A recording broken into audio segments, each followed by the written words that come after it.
TE Talks with Guides is a weekly podcast for lovers of history, travel, and all things Italian. Welcome back, everybody, to TE Talks, sponsored by Through Eternity Tours. I'm your host, Rob Allen, and on TE Talks, we get to talk with some of the most fascinating people who make a living out of being wonderful storytellers. Today, I'm so very happy to share with you one of our collaborators, Valter from Luca Limon. And ciao, Valter, how are you? Ciao, Rob. Very well, thank you. How are you?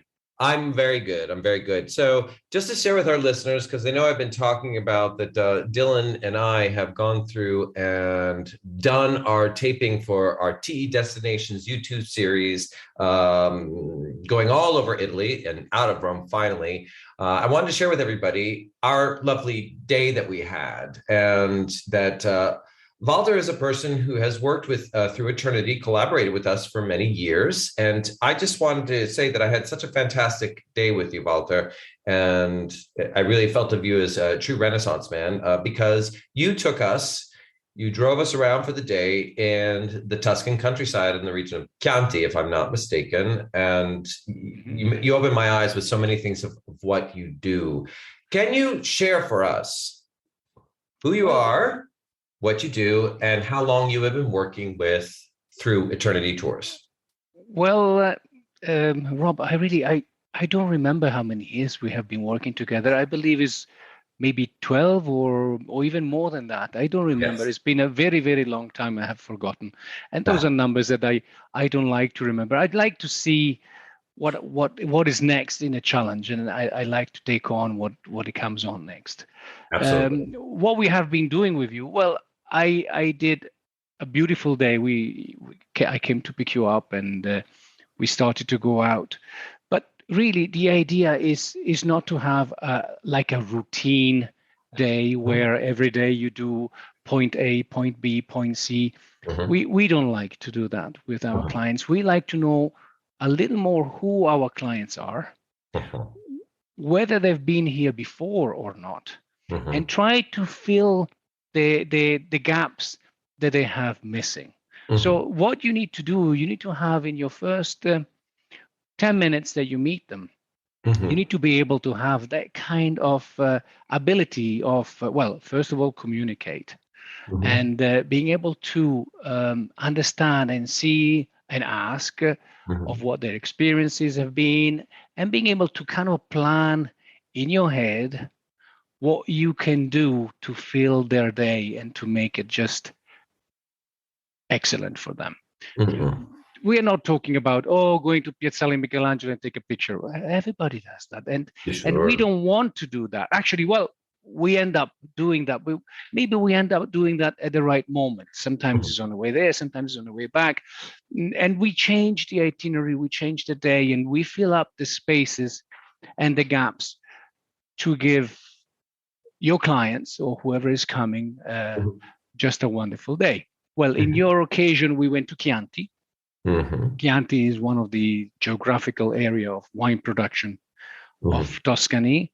So it was actually very easy to pick a wonderful place. There are so many small producers, so many little villages that we can drive through, and kind of use that the itinerary as an excuse to go out, but also as an excuse to pass some of our history, some of what we like to do, and everybody does that in a different way. It's amazing because at the end you're doing that with me. If it was Giovanni, if it was Alessandro, if it was Leonardo, which are all wonderful guys that work for us, it would be a wonderful day, but with their interpretation. So all of us have this kind of ability, but comes from our experience. It comes from what we are able to do. It comes from what we have been doing before. I come from the hotel industry. I come from the restaurant business. So obviously, I'm able to guide you through different things using what my background is. Yes. And so at the end of the day, we come off together, and and chisel and puzzle together a day, and this is what we did with you. It was It was really wonderful. No, can you imagine? Because I'm not an easy person, a customer to take around. I've been living in Italy since 1997, and I have my kind of preconceived ideas where I've been around Rome all the time, and I've done car services. But even listening to you talk right now, it just brings back the memories of that day. It was a day that was filled with wonderful, unexpected things. So you're talking about, I've been to Italy. I know Italy well, but you showed me many things that I had never seen before. We went to a cemetery for U.S. soldiers that had fallen in a battle in the Second World War, a pivotal battle in Italy. And that was incredibly amazing. We then went to see a place that used the earth of the Chianti, the clay, to make some of the most beautiful vases or planters that I had ever seen, because you usually see these all over. And I have a bit of a green thumb with my partner, Andrea, who also desperately loves plants. So that was totally unexpected. And it just... You remember that? I absolutely remember it. I filmed it, the details on the vases, the fruits. You saw it in the face of before they were painted, which I think, in my opinion, is actually even more beautiful, because sometimes those kinds of places can look a little tchotchke, but these were just they were at the top level. And so you walked us into where they were doing it. You saw the clay itself before they even formed it in the process. Then you even walked us into the kilns, the furnaces. We walked in the ones that weren't being used. Yeah, this is true. And this is not one of the things that you can we put on the itinerary. Yeah. Because you say, oh, we go to see a factory or producer that makes copper pots or clay pots. People are going to go, no, I don't want to see that. No, I'm going to, no, exactly. No, I want to see that. But during the day, as you're driving, as you're passing by, you're telling the people the story of the field or the story of the land that they're looking. Then the factory starts to make sense. Yeah. You see, when you read the itinerary from home and you're sitting on your desk or on your sofa and you read the itinerary, that thing seems a little bit out of place. But then when you are actually physically with us taking the tour in that particular environment, then it starts to make sense. Because you see the hill, you see the ground, you see how it's made, you see that on one side of the hill there will be a wine producer because the rule is actually different on one side of the hill, and on the other side of the hill you find a factory that makes all these beautiful clay pots. So everything in that moment starts to make sense. And this is what we do with our clients. We just take them around depending obviously of the geographical area that they pick, and we use those little. Sometimes it's an olive oil press. Now is a time for an olive oil press. So if there's a group coming with me, we would actually go physically. First, we go to a bakery, and you start to go. Why we go to a bakery? Well, we go to a bakery to buy some bread, and then on the way to the press, we have our bread sliced and taste our bread with the oil that comes out directly, and the experience is so different when you start to do that with your people or with your groups or friends, whoever is coming, that the day comes with a complete different light, with a complete different emotion and a complete different sense. Sure. And these are not things that you can put in the itinerary. Yes, we put all the museum and the dates and the time, but you have to kind of allow us a little bit to give you a little of what we know of our area. Exactly. And this is what you allowed me to do actually that day. You just let me go without a plan, and that's why I was able to add something in, which was I liked that day. It was a good day. It was a good day. I think that's the key. One of my few talents, I don't have a lot, but I know one of my few talents is to recognize someone who's really good at what they do and to let them do what they do. I said, what do you want to do today? And you said, okay, let's do that. I said, all right, great. I mean, it was wonderful. And I remember specifically because I had such a blast going around with Dylan all over Italy, because we do our services all over Italy now. We started in Rome, but we're just all over the country. And I think I said specifically, as you were driving us through in the Chianti countryside, which is some of the most beautiful countryside in the world, I said this country is one of the most beautiful countries in the world. That it is just, that's why people love to come to Italy. It is exceptional. It is unique in so many aspects. And that's also what I would love to talk to you about, because I did not realize that you were a certified sommelier and that you are an expert in restaurant. You have done your own virtual, cooking classes and whatnot. So I would like to talk to you about the wines of Tuscany and the food of Tuscany, and why do you think these foods and wines specifically are so famous in the world? Because I think if you say to anybody, tell me of an area in Italy, and if I said to them Lazio, they would say, what's Lazio? No. But if you say Tuscany, everyone knows Tuscany. Well, right? Tuscany has, or now it's like a brand name. It's amazing. Sure. You're talking to people about Tuscany, and they know exactly where you are. Sometimes we don't have the idea of Tuscany, but they recognize somehow the wine country in Tuscany. And of course, the king grape of Tuscany is Sangiovese. Sangiovese is sangue di Giove, the blood of Jupiter, because of its color, ruby red, which is a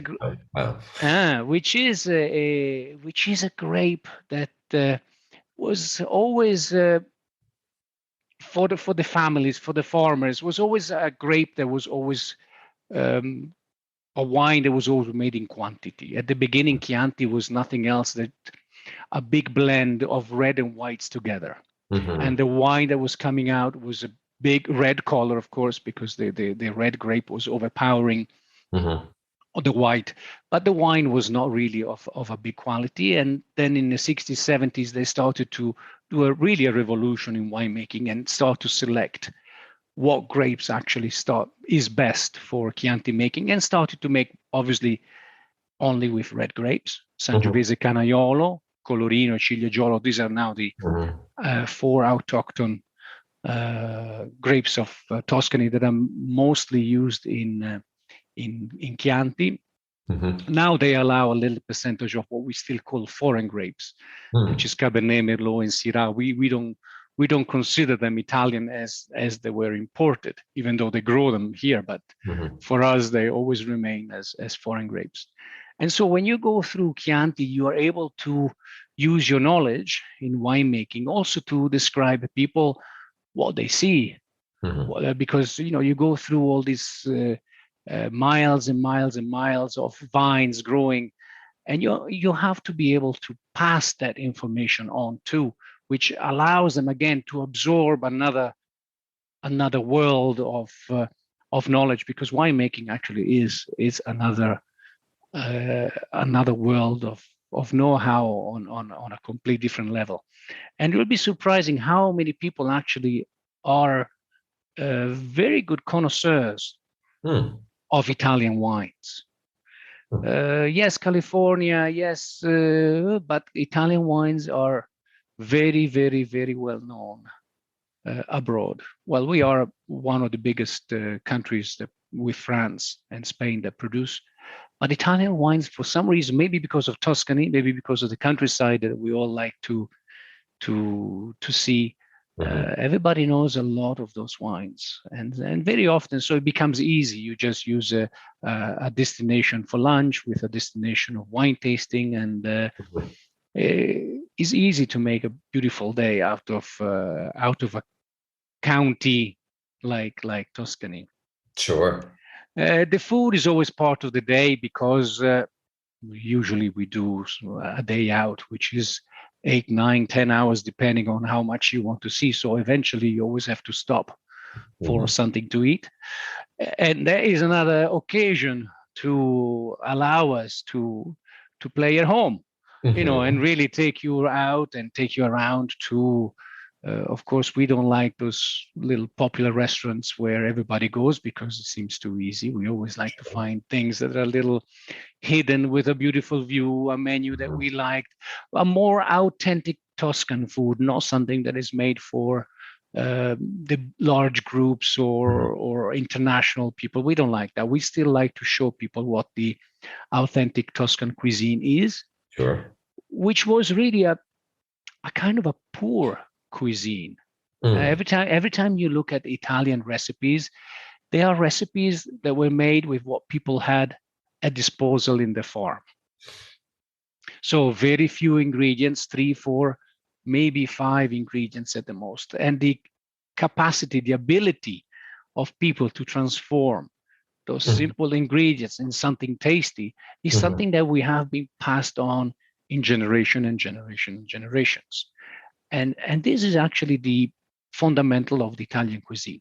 When you look at the Italian cuisine, you're always looking at something simple, fresh, super tasty.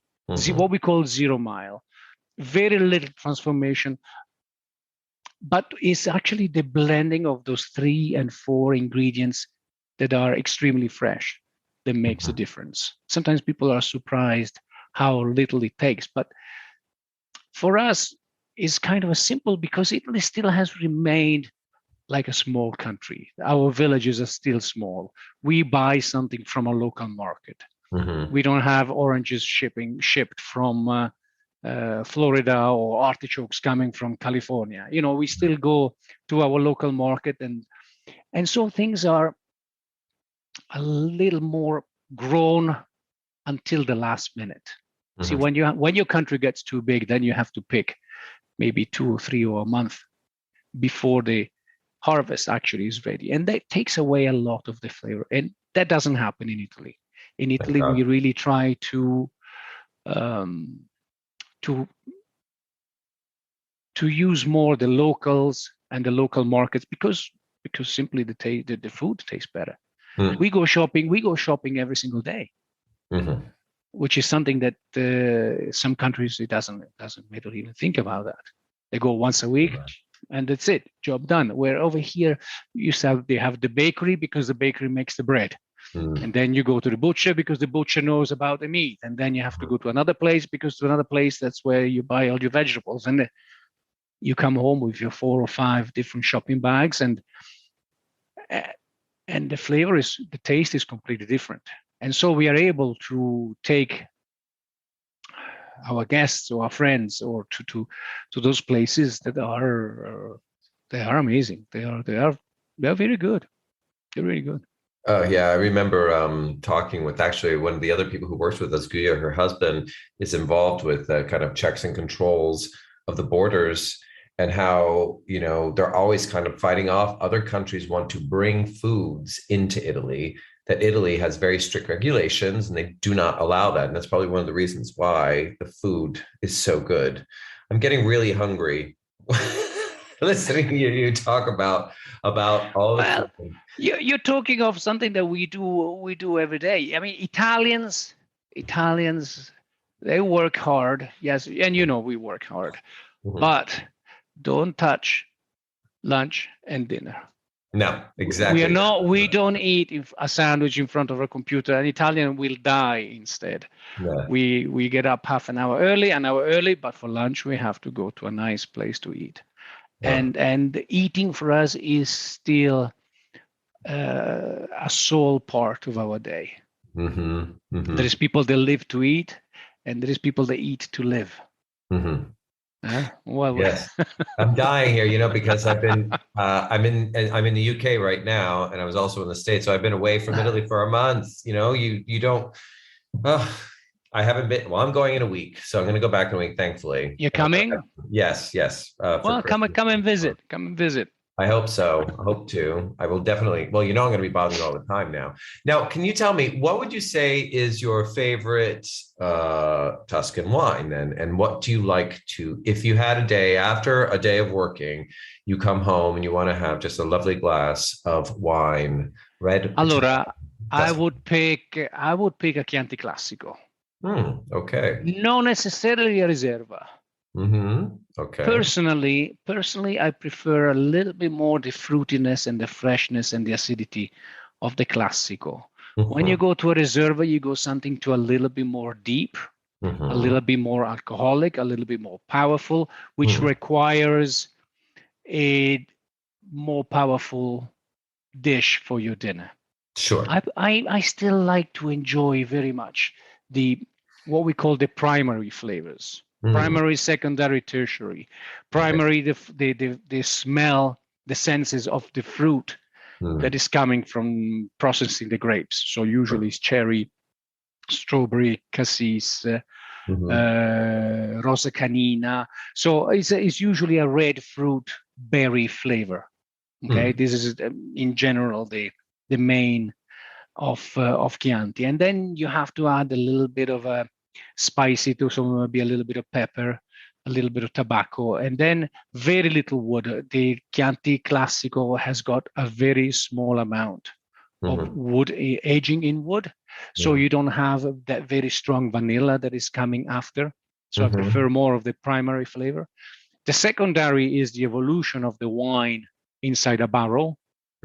So the addition of the vanilla, the toasted, because the barrels are toasted. So the addition of the toasted flavor to the wine, and the tertiary flavor is the evolution of the first two, in time into something completely different. So the primary flavors disappears, only the tertiary flavors kick over, which are leather, tar, cedar, and all that complex smells. But to have that is not something you can drink every day. Those complex wines, yes, we enjoy them, we open them, but you always need a very important meal because the wine is very complex. Sure. So the more complex the wine, the more complex your meal, in order to balance the taste of the two. So a Chianti Classico is always my favorite. You know, we have and one thing that we always have with our clients in the car is they haven't got a clue how many producers of Chianti there are. They know the name Chianti, sure, but when I ask them to name one producer, they get completely blocked. Sure. There is about 440, there are more than 400 producers in Chianti. I'm sure you're able to say one. And if you say one, then say another. You realize that Chianti is a big brand that everybody's now protecting, of course, as a name. Sure. But there are so many producers that you can try, and they're all very, very different. So, of course, we fell in love with some that we particularly like, or sometimes some winemakers, because a winemaker is like a chef inside a restaurant. Once a winemaker goes and works in a different farm, then we start to drink a different Chianti. Sure. And so some people don't realize that. Some people think a Chianti is the same thing. I bought a bottle of Chianti. Yeah, but which one? Because out of 400 plus, there are, I'm sure, 100 that are excellent, 200 that are, I would say, medium. And unfortunately, there is some that are just producing wine in big quantities and in big masses without a particular complexity of flavoring there. So we all fall in love of those particular ones, and we always go and try some new ones because personally, I don't know all 400 and plus of them. So sometimes when I go out, I see something new. Of course, we have a conversation between friends and people that we know, and I always try something new. Is always interesting. And we love that flavor. We love the flavor of Chianti because we grow up with it. That particular muskiness, that particular flavor of wet dog is literally, this is true. This is true. People don't realize, but this is actually true. The wet dog flavor is one of the flavors that we have to use to describe a certain sense. You see, when you describe wine, you cannot use words that you create. Okay. You know, you can't say, "Oh, this wine is intriguing." Well, intriguing doesn't count. Intriguing is not saying anything. Where if I say cassis, strawberry, plum, cherry, wet dog, I'm actually describing the kind of a sense of muskiness that the wine sometimes carry. And Sangiovese has that characteristic. We grow up with that, and it's one of the wines that one of the flavors that we have acquired and we like. So that's why I like to drink a Chianti Classico. Oh my gosh. Look, can I just say to you, I have done lessons and flavorings with people, official sommeliers for many years, but what you've just said right now has been so clear and very well descriptive, but very much that I think you've taken, as you said, wines are complex. These wines can be very complex, but the way you've just described it in the three levels of the flavoring and the cherry, the cassis, the strawberry, wet dog, it's wonderful. You've done it's one of the best things I've ever heard from a sommelier. That it's like easy to grasp. I think it was great. Going around vineyards, you really learn a lot. Yes. If you have the patience of just taking, sometimes it takes a little bit of time. If you go only once or twice, but if you are observant, and if you have a great memory, because that also requires memory, not only in the head but also in the palate, being able to recognize what you're drinking and pay attention in what you're drinking, a whole world just opens up. And it's amazing how complex the wine business is. Well, and that's why it's Italy and France, of course. Oh yes, they're always on top of the game, because we put a lot of attention in it. Absolutely, a lot of attention. Yes, and it's been getting more and more prominent. If I recall, we were talking about that Italian wines are getting more and more prominent in the world, which I love, because my experience of coffee and wine is Italy. I don't have a lot of experience with French wines. Okay.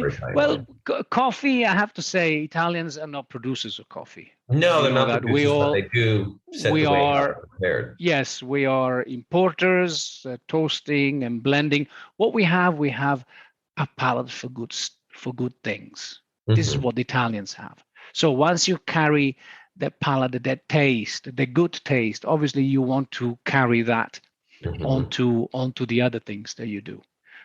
Coffee is not one of the products. Olive oil is one of the products. Sometimes we go around with that, and that is also another world, another complete different planet to take people. But there is something a little limited only in this month. So November, beginning of December is the harvest. So sometimes it's very hard to have groups to take out, because you have a very limited time to do that. In the wine, you also have all year, so it's much easier. But there is another very, very interesting product of Italy that really is taking on. Hopefully, we just need to have more people coming, and so we'll be able to pass all that knowledge and information and emotions, because that's what at the end what you want to. People to have with you. You want people to be able to absorb, to the sprinkle. You want to have them coming alive instead of just sitting there and watch their phone at the end of the day. That's sad. Yeah, absolutely. I mean, to getting on, all that we've discussed about was just the first part of the day. Then we went to a vineyard. We went to a tasting, and then you took us to a spectacular place for lunch where you joined us, but I felt bad because you were not allowed to drink at all.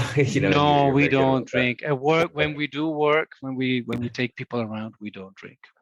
Of course, it's very, very, very bad to have. Oh, what is your guide? Oh, he's drunk in a corner of the table. No. No.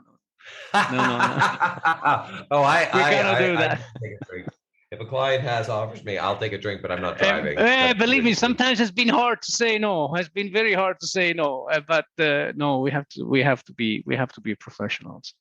Absolutely. Now, the last thing I would like to say is about the day. It was like the cherry on the cake of the day. To end the day, we went to San Gimignano, where you are very good friends with one of the greatest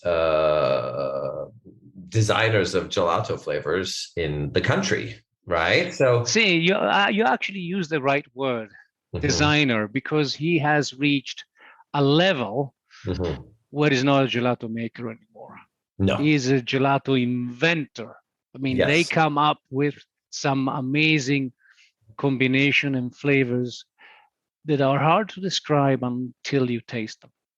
Yeah, that was fantastic because every day, starting in the morning, and you said this to us, and this is like in the slow season. Well, it wasn't slow, but I mean, it was busy. The line was there, and that, you're friends with him, and you got us right in. So we skipped the line and we went in, and then we started to taste the flavors. Now, you said he was like going to let us taste a couple of flavors, and I thought one or two or three. Yeah, and then it rolled down a hill from there. Yeah, exactly. I think we had like 12 different flavors. I remember raspberry with rosemary. Rosemary. Yes, there was Blackberry, gorgonzola. lavanda, gorgonzola. Now, when I was tasting gorgonzola gelato for the first time, I was a little bit skeptical, because you kind of think, what? He says gorgonzola is not a gelato. I mean, it cannot be. But when you put it next to a walnut gelato and 2 or 3 combination, then it starts to make sense. Then it's like an amazing experience again. So he's able to use his job, his business, again, to bring up all your senses. Yes. And so he does exactly the same thing, but he's using gelato instead of wine. Yeah, exactly. So he is very, very well. He has been, he's very famous. He's been a world champion for many years, and he still is in the committee. And very competent man in gelato making. And of course, what he does is at the highest level. Absolutely. So it was beautiful. It's a beautiful end. It was something to end the day in a beautiful and sweet, in a sweet way. Very sweet way. that people can take home and remember, hopefully, for a long time. Absolutely. Yes. I remember one thing that really stuck out with me.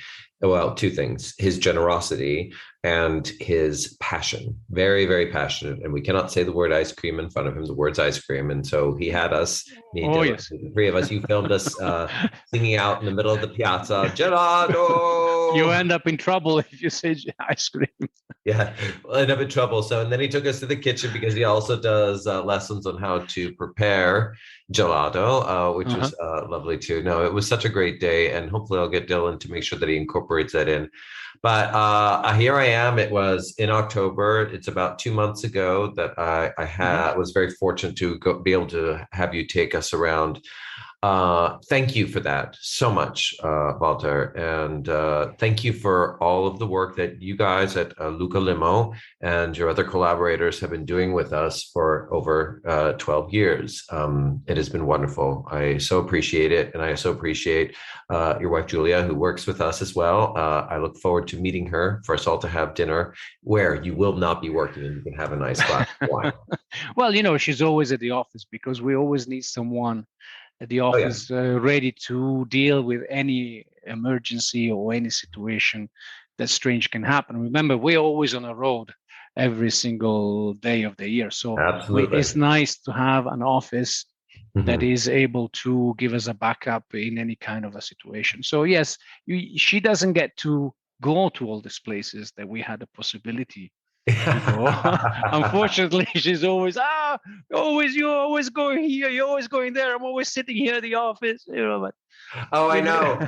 My partner's favorite thing to say to me now is like, "Bella la vita, eh?" And I was like, "Don't hate me because my job is traveling and experiencing things." Someone has to do it. Someone has to do it. He tries to get "Bella la vita." And it's hard work. It is hard work. What you do is exhausting. It's really good.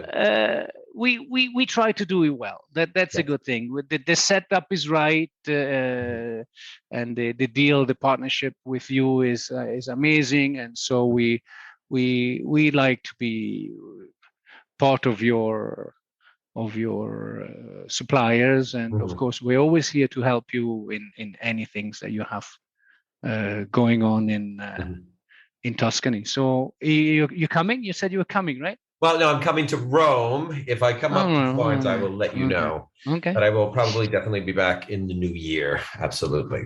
Okay. You can I'll always head. come. Florence has got beautiful decorations up, and Yeah, I it's know. still an amazing city for Christmas. Well, Rome is nice too, but you need a Mm. little change sometimes. Come up.